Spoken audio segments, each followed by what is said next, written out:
આ રાજનીતિમાં બાપુ ક્યાં છેતરાઈ ગયા? તમારો મત એમને પડી ગયો અહેમદભાઈ. જ્યારે વાડ ચીભડા કરે, જે ભારતીય જનતા પાર્ટીએ અહેમદભાઈને હરાવવા માટે એની ચોટી એક કર્યું હોય, યસ, ધારાસભ્યને તોડીને લઈ જાઓ, જે આવ, એ લોકો પોતે ફૂટી જાય કે અમારે અહેમદભાઈને જીતાડવાનું, બધું એમના હાથમાં હોય, મતો એમના હાથમાં હોય.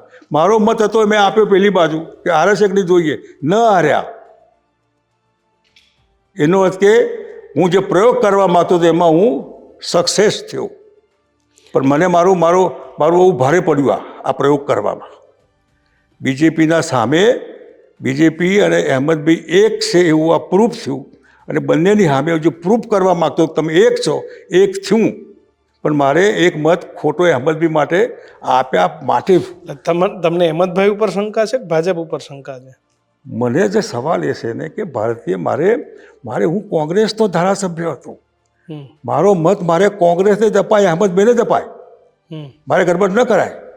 મારે પ્રયોગ કરવો હતો કે અહેમદભાઈને જો બીજેપી જીતાડે છે એનો અર્થ કે મારા 20 વર્ષ ખરાબ ગયા કોંગ્રેસમાં, મારા 20 વર્ષ કોંગ્રેસમાં પાણીમાં ગયા.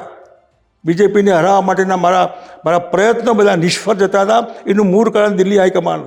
20 વર્ષથી મેચ ફિક્સિંગ થતું. હા, જ્યારે મેર પડે ન થાય ત્યારે જ કહેવાય ને, દરેક વખત તો દાખલા ના હોય ને.